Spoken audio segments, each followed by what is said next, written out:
Bueno, pues están por arrancar las precampañas para el proceso electoral federal del próximo año y que van a concluir las precampañas el 18 de enero del 2024.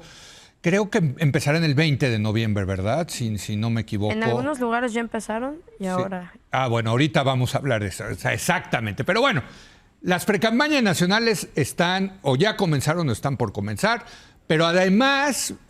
En este momento se está definiendo las candidaturas a 8 gobernaturas y a la jefe de gobierno de la Ciudad de México. Y bueno, desde luego están relacionados estos dos eventos políticos y vamos a debatir precisamente en qué momento nos encontramos del proceso político en nuestra mesa de los martes. Ya no las había saludado, pero las saludo. Violeta, ¿cómo estás? Violeta Vázquez. Paula Sofía Vázquez, las hermanas Vázquez, no son hermanas, pero yo les digo las hermanas Vázquez, y Carlos Bravo Regidor. Carlos, ¿cómo estás? Buenas noches. ¿Cómo están? Buenas noches. Bueno, pues tú eres la experta en materia de legislación electoral, Paula Sofía. Danos una idea, porque a mí me parece todo eso ridículo. Tú sabes que yo soy un liberal que piensa que todo esto es unas jaladas. Que deberían de existir las campañas permanentes. Exactamente, siempre, ¿no? Porque siempre existen, así que ¿para qué nos Justo, hacemos creo que ahorita lo que estamos viendo son los daños colaterales de arrancar los procesos y inventarse miles de procesos a tiempo, que es que por primera vez en muchos años nadie sabe si ya arrancaron las cosas, si no arrancaron, si ya arrancaron en algunas entidades federativas, si no, en otras no. En otras tenían que arrancar, pero no están listos los candidatos, y entonces como no están listos los candidatos, se están echando para adelante, o sea, se están perdiendo días de precampaña oficial. Pero a ver, vámonos a la nacional. La nacional, o sea, la presidencial. Tercera semana de noviembre, según la ley. Ok, 20 de noviembre, ahí Ajá. sí. Entonces, Okay. esa sí empieza. En Ciudad de México y en otras entidades federativas, técnicamente empezaban ayer. Sí, yo empecé hoy ya a escuchar spots de radio y televisión. Ajá. Entonces, pero de la Ciudad de México. ¿Qué es lo que pasa? Okay. Empieza la spotiza, sí. Ya se empieza a hacer la fiscalización y se empiezan ya a... Legalmente ya no pueden ser solo reuniones para militantes, sino ya se abren las precampañas para todo mundo. Entonces, ¿qué es otra simulación? Ajá, ese es otro proceso en el que estamos, en el que yo creo que lo único relevante es el tema de la fiscalización del dinero. Sí. O sea, ya el dinero se fiscaliza distinto y se computa y se tienen que empezar a hacer informes, etcétera, etcétera. Entonces, ya empezamos en ese proceso. Creo que uno de los daños es que nadie sabe si ya empezaron o no empezaron las cosas. Totalmente. Y pues a mí sí me parece como una distopía entre toda la emergencia nacional que está pasando y que estemos pensando ya en que pues empiezan las precampañas en Guerrero, ¿no? Sí. Entonces, esas son las cosas que pues se van a tener que ir pensando en la marcha. Qué buen punto, ¿eh? No se me había ocurrido eso, pero... Me parece una distopía.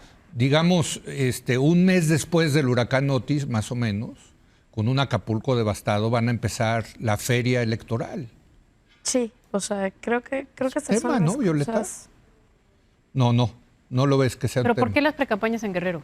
O sea, ¿dices la nacional? O sea, sí, porque empiezan las precampañas de diputados y senadores que irán en Guerrero. Pues no, yo creo que más bien no van a ir a Guerrero. O sea, creo que el único lugar al que no se te apetece ir a hacer campaña es en Guerrero. Pero pues los senadores de Guerrero, ¿cómo van a hacer campaña? Pues yo creo que no van a hacer campaña, ¿no?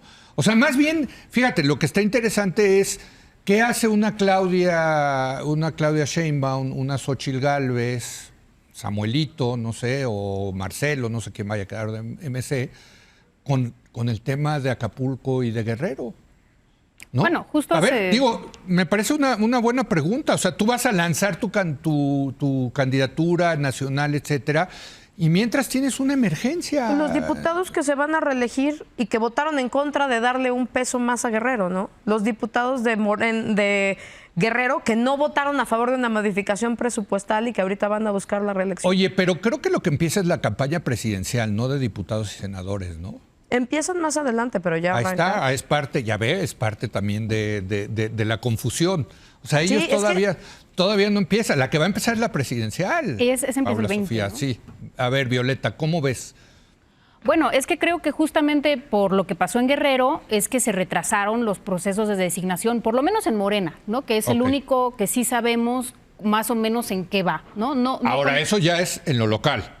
no en lo nacional. Estoy hablando de las gubernaturas, de las Exacto. candidaturas a las gubernaturas, a las 9 gubernaturas, digamos, incluyendo la jefatura de gobierno, se atrasaron hasta el 10 de noviembre precisamente por lo que sucedió en Guerrero, ¿no? Sí. Y eso es lo que ocasiona este desfase del que hablaba Paula, en el que las precampañas en algunos de estos estados, no en todos, porque por ejemplo en Morelos empiezan hasta el 18, pero en la Ciudad de México tendrían que haber empezado el domingo 5.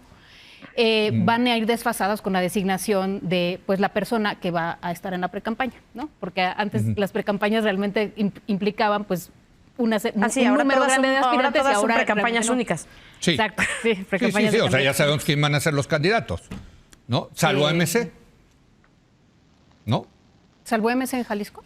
¿O No, los nacionales? nacional. Bueno, y luego está la campaña nacional que arranca el 20 de noviembre. Exacto. ¿No? Entonces, la pre-campaña nacional. Bueno, si usted, querida audiencia, está confundida, no se preocupe, todos estamos confundidos. Así es. Esa es la verdad de una legislación absolutamente absurda. ¿no? Sí, de procesos que se han tenido que adelantar, digamos, más o menos orgánicamente de otras maneras, ¿no?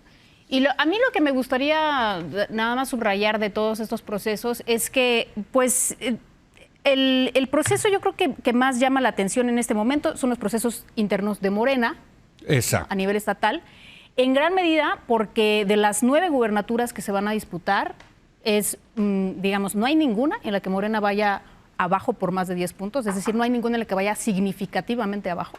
No, bueno, cómo no, Guanajuato, Yucatán. Está- No, sí, Violeta, ¿cómo crees? No sé. El día que el PAN pierda Guanajuato hay que cerrar el PAN. Bueno, no sé, o sea, No, sí. pero ¿cuántos Sí, no. puntos abajo va en Guanajuato? O sea, la información que yo tengo es que va como 2 puntos abajo. Ah, ok. O sea, pero sí va arriba el PAN, digamos. Va arriba la alianza del PAN, Sí, pero lo que quiero decir es que tanto en Jalisco, ¿no? Donde Sí, iría sí. más o menos arriba O sea, que MC, está competitivo. Está muy competitivo Morena, incluso Sí. en los estados donde tradicionalmente pierde. Sí, sí. Y los estados donde tradicionalmente gana, está arrasando por más de 10 puntos. O sea, tiene victorias indiscutibles en por lo menos 6 Ahora, de esos todo esto estados. es muy hipotético todavía, no hay candidatos, o sea, falta mucho tiempo, pero lo que tú dices es que la expectativa es que Morena va a ganar. Y Morena va a ganar gacho. Va a digamos. ganar y va a arrasar en varios de estos estados. Sí. Y de eso también depende las decisiones que vayan a tomar ahora con estos criterios de paridad, ¿no? Y Exacto. que tienen que tomar. A ver, entonces, Carlos, para resumir, está la campaña presidencial que está por comenzar, está este viernes, si no me equivoco, Morena va a anunciar a sus candidatos en las nuevas gubernaturas y está la resolución del INE de que tienen que ser 5 mujeres y 4 hombres, ¿no? Ese es el caldo, digamos, Y el caldo de proyecto del cultivo, tribunal. ese es el contexto para analizar lo que está pasando ahorita, Carlos. Pero déjame dar un pasito para atrás, Leo, porque yo creo que es importante reparar en uno de los aspectos más innovadores probablemente de toda esta temporada de precampañas anticipadas. Y para mí es, digamos, el hecho de que pues, las dos grandes coaliciones, la oficialista y la opositora, optaron por una metodología, digamos, basada en las encuestas, y en donde básicamente lo que se hace es sustituir la democracia por la demoscopía. Les decimos primarias, creo que por economía verbal, pero realmente no estamos ante un proceso de elecciones primarias donde la militancia, digamos, participa, donde hay competencia, donde hay diferencias, ¿no? Hay competencia, sí, pero no está habiendo, digamos, tanto contraste. Hay diferencias, pero sobre todo, digamos, en el flanco de Morena realmente tampoco hay debate. De alguna manera se integran, ¿no? Se agregan preferencias mayoritarias, pero no hay participación democrática, Leo. Este tema de las encuestas les sale muy barato a las dirigencias partidistas, les permite tener un mucho mayor control del proceso, incurrir en menos riesgos, restringir el conflicto al mínimo y mantener en cierto sentido a la militancia a raya.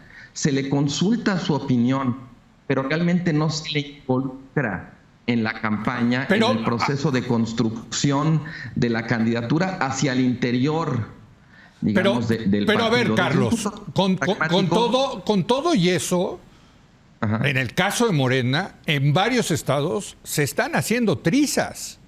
Sí. A eso iba. Yo Sí. creo que desde un punto de vista pragmático puede ser funcional en la medida en que tengas la capacidad de aplicar las reglas, de aplacar, digamos, a los indisciplinados, a los perdedores. Pero en la medida en que no la tienes, justo iba lo que dices, pues empiezas a ver realmente disputas ya un poco fuera de control, ¿no? Y desde ese punto de vista, digamos, no de la construcción de una victoria para elegir, o sea, no de la construcción de una candidatura ganadora desde el punto de vista de las preferencias, desde el punto de vista de la construcción de partido y desde el punto de vista de la construcción de una identidad partidista, me parece que esta sustitución de la democracia por la demoscopía se vuelve muy problemática. Totalmente. Ahora, quiero hacer una ronda sobre el caso que, digamos, ha atraído más la atención de los medios, pues porque es la capital de la República, porque inmediatamente el próximo jefe de gobierno o jefa de gobierno se convertirá en candidato presidencial o precandidato presidencial, en fin, ¿no? No quiero minimizar los otros 8 estados, pero sí le quiero dar una vuelta al tema de la capital.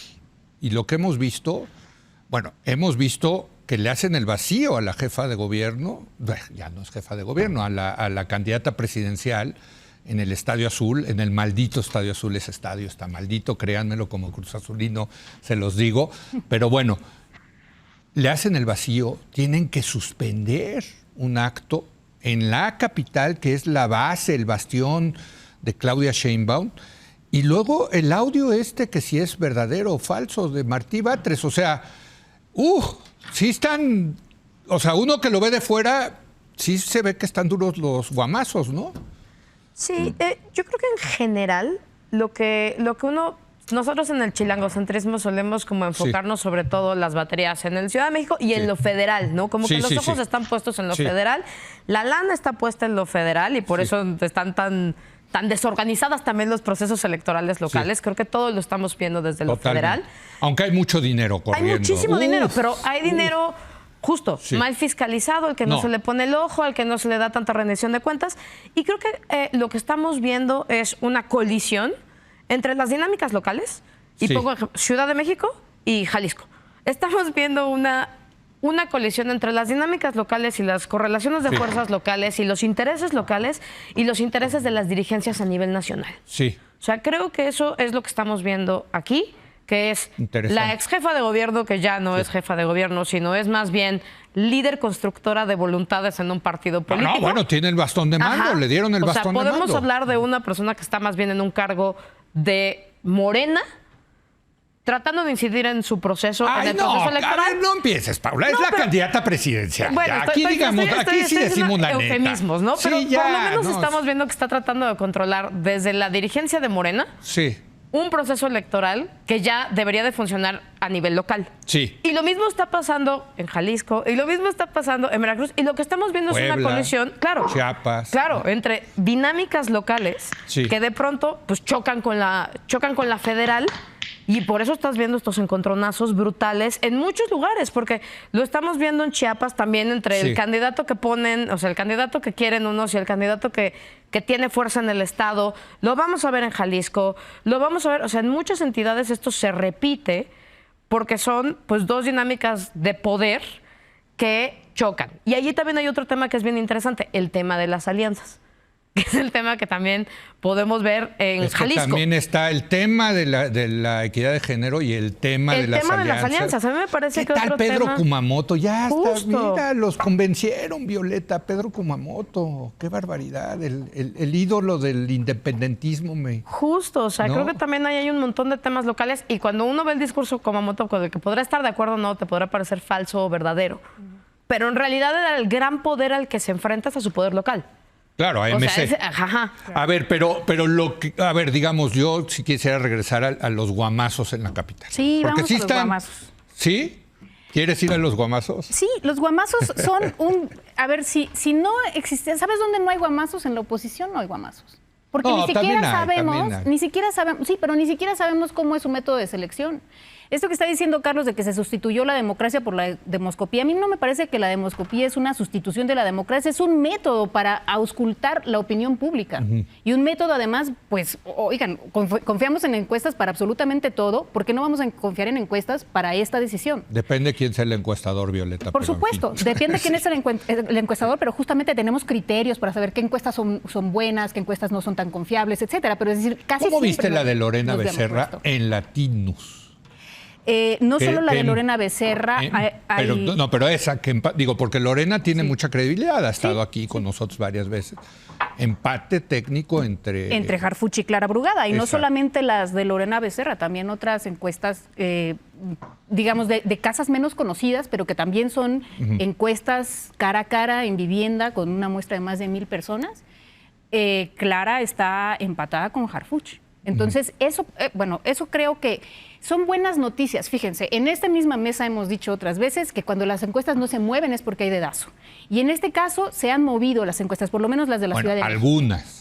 México. Algunas encuestas. Sí, pero Otras no, otras también dicen que Harfuch está ganando por más de dos por- dígitos, más de 10 puntos. Sí, pero exacto. Y entonces lo que hay es una discusión muy viva que a mí me parece que es un síntoma de democracia.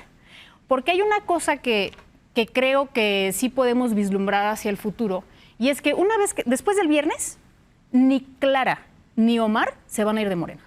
Eso No, pues va a ¿qué pasar. incentivo tiene? Exactamente. No va a pasar es que estamos pensando como en la encuesta nacional, donde sí hubo un berrinchito. Yo bueno, todavía pienso que Marcelo no se va a ir de Morena, ¿eh? Bueno, quién sabe, pero por lo pronto ni siquiera está figurando en el cuadro, ¿no? Ya cero, se movió. se Pero perdió. quiero decir, hay una discusión y que a mí me parece que es muy sana, ¿no? En la que sí está participando la militancia, perdón, pero esto no es una decisión de cúpulas. Esta es una decisión donde la gente Pero la está- militancia está con Clara. Hay de todo, pero yo creo que sí la mayor parte de la militancia está con hay Clara. Bejarano y, o sea, hay grupos dentro Hay de- grupos que mueven están- también gente. que está con García Harfuch, ¿no? Sí, y yo creo que, es decir, Ahora están duros los guamas. están duros los guamazos, pero eso es bueno. ¿Cómo Y también viste creo el que están audio? todavía. El audio me parece que está más que comprobado que es un audio falso. Por eso, pero sí aunque es- sea falso, pero o sea- y precisamente por serlo, Sí, sí. es grave, ¿no? Que alguien esté tratando de filtrar, digamos, pues trampas, ¿no? O sea, guerra sucia. Es que eso es lo que yo digo, sea verdadero o sea falso, sí es una muestra de que están durísimos los guamazos, durísimos. Porque lo Y que poco está éticos. Porque lo que está en juego es mucho. Está en juego claro, es mucho y claro. porque las posibilidades de que ganen, las probabilidades de ganar la ciudad siguen siendo muy altas, a pesar de que muchos quieren leer en esta imagen del estadio azul vacío, quieren leer ya como el augurio de que se pierde la Ciudad Pero de México. ¿cómo lo lees Creo que no. tú, Violeta? Digo, para pasar rápido con Carlos. Este, pero ¿cómo ¿cómo lo lo lees leo? tú? O sea, si es un guamazo a Claudia o no. Sí, creo que es el síntoma de una desorganización y el síntoma de algo que en la Ciudad de México casi siempre es lo que es el azote de Morena, que es el exceso de confianza. Ok. Y creo que fue, o sea, a ver, lo que pasó en el estadio fue a la gente le avisaron un día antes, Leo, en día laboral. No, y eran por boletos y no repartieron. Bueno, o sea, en era fin. una desorganización terrible, pero, entonces no es un desaire, ni es que la gente no... Yo Ah. creo que no, yo creo que es una cuestión de desorganización, fue fatal, ¿Sabes pero... lo que pasa? Que Iztapalapa y la GAM, la Gustavo Madero, son los principales, digamos... Movilizadores. Movilizadores, yo iba a decir acarreadores, pero No, vamos a de llamarles movilizadores. movilizadores. Y ellos están con Clara y no están, los de Clara no están contentos con Claudia porque Claudia ha apoyado a Omar. Y, Yo creo que en fin, hubo ¿no? una indicación de que no movilizaran porras y Pues por ahí. eso no pasó, pero Sí. ya le doy la palabra a Carlos. Ya venga, Carlos. A ver, dos cosas. La primera es que yo creo que sí tenemos que distinguir realmente la diferencia entre democracia y demoscopía. Porque la democracia implica una participación activa de la gente, que se organiza, que va a votar, que va a expresar su voluntad en un acto que le representa cierto costo, que es desplazarse para ir a votar. La demoscopía asume, digamos, a un ciudadano mucho más pasivo, que no tiene que desplazarse, que no tiene que invertir, que simplemente, digamos, se le mete en una muestra y se le pregunta su opinión. Yo creo que eso es más democrático que la elección, digamos, a dedazo de una dirigencia. Por supuesto que sí, sin duda, pero es menos democrático que un proceso de primaria abierta, digamos, en toda la regla, donde hay debate, donde hay confrontación, ¿no? Y entiendo por qué las dirigencias, tanto de Morena como de la oposición, prefieren las encuestas. Les sale más barato, tienen más control y no se arriesgan a lo que hemos visto que pasa mucho cuando hay primarias en México. Y digamos, el mejor ejemplo de esto fue el PRD en 1000 veces, donde las cosas se les salieron de control. Aquí se está sacrificando la democracia interna por la demoscopía en buena medida, precisamente por eso, porque la demoscopía le da más control a la dirigencia. Pero bueno, ahora, hay otra cosa que me importa mucho destacar de todo este proceso, que tiene que ver como con la negociación o con el trade-off, vamos a decir, entre la voluntad de poder, la voluntad de ganar y la construcción de partido, la construcción de identidad partidista, porque, digamos, hay muchas quejas del chapulineo en los partidos políticos los mexicanos, del oportunismo, y creo que en esta ocasión mucho se ha concentrado, digamos, el debate en la Ciudad de México, en la disputa entre García Harfuch y Bugada, pero también en otros lugares están pasando cosas similares. Hay candidatos, no sé, en Jalisco, Lomelí, que también, digamos, sus credenciales de morenista, ¿no?, son cuestionables. En Guanajuato, el candidato, digamos, que va más al lado, Ricardo Sheffield, fue panista hasta 2018. En Yucatán, ¿no?, Verónica Camino, pues estaba con el PRI, luego está en el Verde y ahora está en Morena. En Chiapas, Acil de León, pues viene del Partido Verde, de las épocas de Peña Nieto. O sea, yo creo que esta disputa que se ha articulado muy bien, se ha explicado muy bien respecto a la Ciudad de México, donde han dicho sobre todo los opositores a García Harfuch que no vale la pena ganar con quien sea, que hay, digamos, costo que se paga en términos del partido cuando postulas nada más al que sale mejor en las encuestas, aunque puedan ganar también otros. Yo creo que es un planteamiento muy interesante, sobre todo por lo que nos dice en términos del desdibujamiento ideológico de los partidos y cómo esto abona a la percepción de que al final pues todos lo que buscan es nomás el poder, que son lo mismo, que realmente no hay una diferencia programática significativa, y al final todo esto abona pues al desencanto con la política. Bueno, nos queda una última ronda rápida, tiene que ser rápida. Ya hablamos de la Ciudad de México, quizás, y aquí lo empezaba a hablar Carlos, hablar de los otros estados. Es que lo que está pasando en Puebla es fascinante. Veracruz está definido, va a ser Rocío Nale, ¿no? Quién sabe quién va a ser el de la oposición, pero en fin, los otros estados. Chiapas está también muy interesante. Paula, ¿tú qué destacarías? Yo, primero, una cosa muy básica, ¿no? A mí me interesa mucho de este proceso, que es el primer ciclo que se va a poder calificar a los gobernantes de Morena.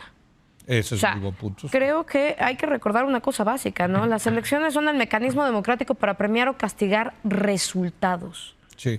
Y creo que hay que poner muchísimo ojo en los resultados que están quedando en Veracruz, en los resultados que están quedando en Morelos, en los resultados que están quedando en Chiapas, porque yo creo que antes de estar cantando victoria en si vas arriba o no las encuestas, etcétera, Puebla ha sido una desgracia hasta de tragicomedia, la cantidad de sexenios que no se acaban, ¿no? Yo creo que sí tenemos que ponerle más ojo a estas campañas y sobre todo a evaluar resultados para ver quién va. O sea, como que tenemos esta idea de... Y ahí es importante quién va a lanzar la oposición. ¿Quién va a lanzar la oposición? Y qué problemas se resolvieron de antes y qué problemas se quedan pendientes. O sea, yo siempre he pensado que la virtud de Morena en 2018 fue que pudo vender esperanza. Pero en 2024 tienes que vender resultados si quieres mantenerte. O uno esperaría que vendieran resultados. Violeta, ¿cómo ves los otros estados? Yo veo, contra lo que acaba de decir Paula, un gran contraejemplo es Morelos. Morelos lo va a ganar la alianza de Morena. No sabemos si con Rabindranath o con Margarita Saravia, pero los peores resultados de un gobierno morenista están en Morelos. Es decir, no es verdad que la gente No, me encantaría que fuera. ¿Cómo explicas eso? Porque yo creo que hay una inercia de lo que yo sí considero que es un éxito de la 4T a nivel federal, y que se cosecha en los estados. Y a veces los estados se usan como moneda de cambio precisamente pues, para lo que se necesiten las alianzas. Lamentablemente, o sea, esa sería mi crítica a Morena, es esa, que los estados finalmente terminan siendo los rehenes de las monedas alianzas. de cambio. Monedas de cambio. Ahora, sobre el desdibujamiento ideológico, a mí no me parece, yo no creo en ese purismo de que tienes que haber, sobre todo porque quién va a decidir cuáles son los criterios, y que tienes que haber militado 20 años en el partido para poder ser candidato del partido. Creo que Ricardo Sheffield es un cuadrazo que ha estado haciendo un gran trabajo en la 4T, a pesar de tener un pasado panista, no importa. Pero ¿por qué te gusta Sheffield y no te gusta García Harfuch? Yo nunca dije que no me gusta García Harfuch, bueno, pero lo que creo, retomando lo que dice Carlos Bravo, son advenedizos, vamos a ponerlo, ¿no? A mí eso no, eso a mí tampoco me gusta. Menos me parece un problema. O sea, el problema García Harfuch. Para nada me parece un problema. Lo que sí creo es que hay una candidata que tiene toda la plataforma, que ganó 2 veces su elección en la alcaldía, nada más en este sexenio, y que tiene 40 años de experiencia y es una gran gobernante, dejar pasar esa oportunidad de que sea la jefa de gobierno es algo imperdonable para Morena. A eso me refiero. Pero eso no quiere decir Pero no hay derechos de piso, digamos. No, yo creo que el partido justamente se ha hecho de buenos cuadros y se ha hecho de pésimos cuadros también. No, han recogido cascajo. Claro, pero yo creo que no... Digamos, eso no implica el desdibujamiento ideológico, al contrario, justamente la discusión que hay en la Ciudad de México es tan rica porque es alrededor de quién representa mejor la plataforma ideológica del partido. ¿Cómo ves, Carlos, un último comentario? Nos quedan 2 minutos. Bueno, o sea, a mí me llama la atención porque yo creo que si hay un partido que ha querido movilizar precisamente el purismo ideológico ha sido Morena, y sobre todo han sido los que apelan a ese purismo para atacar a García Harfuch y defender a Clara Brugada, ¿no? Es una incongruencia, sobre todo viniendo de un partido que usa eso y que además presume de ser distinto. Digamos, todos los partidos tienen un grado de pragmatismo, sobre todo cuando pueden ganar. Se pueden dar el lujo del purismo cuando tienen, digamos, dificultades para acceder al poder. Entonces usan eso como uno de sus recursos, digamos, para tratar de ordeñar la derrota, ¿no? Pero el caso de Morena parece que quiere las dos cosas.